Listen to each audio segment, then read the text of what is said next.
All right, I am in Monday's practice round, qualifying round of the Easter Open tournament in the Rookie Division. And I'm going to need to start dropping some shots here because that's getting scary. So let's go check out hole number 5. And I've already dropped one, so I don't know why I shot that putt a minute ago. All right. Now this hole, I can tell you if you're playing in the pro or the experts, this hole right here, you are the biggest ball that you can bring out. In expert, you're going to want to shoot this with a 5-power ball, and you're going to end up like somewhere right out in this area. Somewhere on that line where you're in line with that sand trap. This is the area, the landing zone. So with a 4-power ball, you're going to end up out here, and with a 3-power ball, you're going to end up out here. So with a 3-power ball, you've got quite a shot to get into the green. I mean, that's quite a shot. So if you're using a 3-power ball and you've got some better developed clubs, you want to use one that's got some topspin. A Guardian's not necessarily a good choice if you're using a 3-power ball because it's only got 2 topspin. Even when it's maxed out, I think it only has 3. So this is going to be a big dog shot if you've got lesser developed clubs. If you've got higher developed clubs and you're using a 3-power ball, then this is going to be a great sniper hole because you do have a lot of topspin with the sniper. And it's super accurate. If you're using a 4 or a 5-power ball and you're ending up out in these areas, you can pretty much bring whatever wood that you're the most comfortable with because you'll be close enough to get it in. And there is a backboard, so if you run it onto the green, it can hit that backboard and it'll roll down towards the hole. So the last time I tried this with my other account, I used a Titan. And a Titan can get it done because you can't put a lot of curl if you're back far. You can't apply a lot of curl or side spin because you're so far in that neck that there's not really a lot of room to apply that stuff. I'm going to use this. Let's see what my sniper is. Let's check my sniper out versus my big dog. And if I could switch clubs here.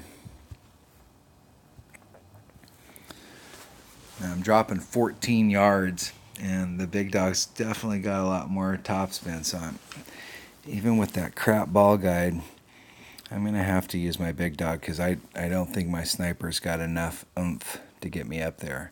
Nothing else is really going to come into play unless I blow the shot. What happened to me last time was I hit right at the transition between the rough and the fairway.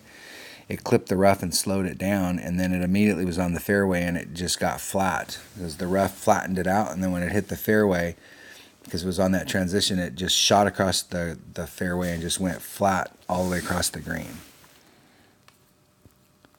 Okay, we should be good with those. I'm going to use a Titan. That should be all I need. Here we go. And this is definitely a max overpower, max curl. You want to get every single thing you can get. Don't take the wind out. You want, because we have tailwind on this, and we can count on that in the tournament, we want to use everything we can to get as far forward as possible. Put some top spin on and some curl or side spin. We're going out in this direction right here, and it's going to push us. I'm going for that point because I want to leave myself as much room as possible on the right since I'm doing everything to the right. Isn't it perfect?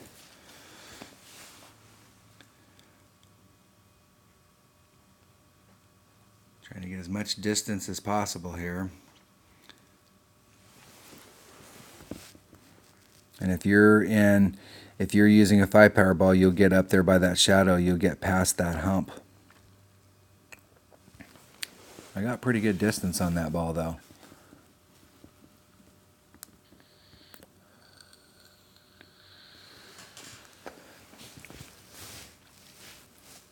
Now, a 3-power ball, you can definitely get it done with a 3-power ball here. You're just going to have to work a lot harder on the second shot.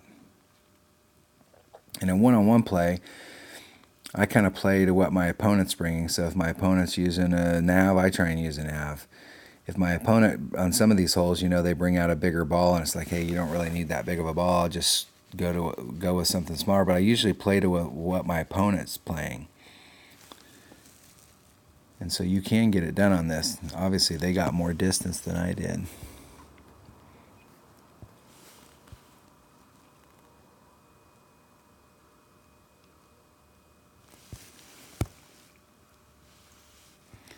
I'm not sure I need. I'm going to put 4 topspin on it and see where that puts me. I'm going to take the wind out. It's 2.1 per ring. So I'm going to take out, that's 3, it's about a ring and a half, a little over. I need the ball to come this way just a little and hit it perfect.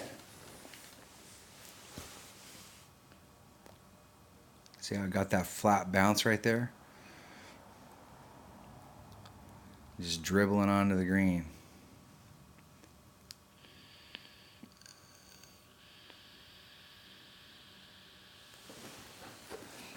If you use a 5-power ball and you get up into this shadow up here, it gives you a very good shot because you can start your ball off closer to the middle of that narrow neck so that you can get past that, so that you can put side spin and curl on it to try and bring it back down to the hole.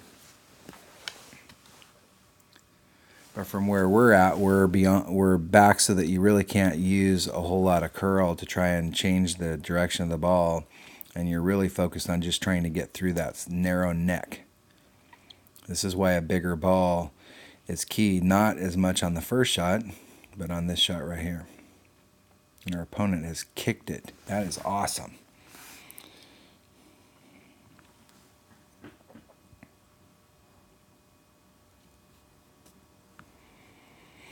I will miss my putt.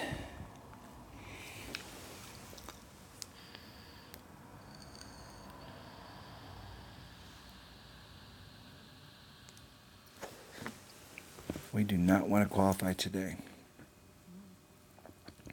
Not after intentionally missing my putt on the first par 3.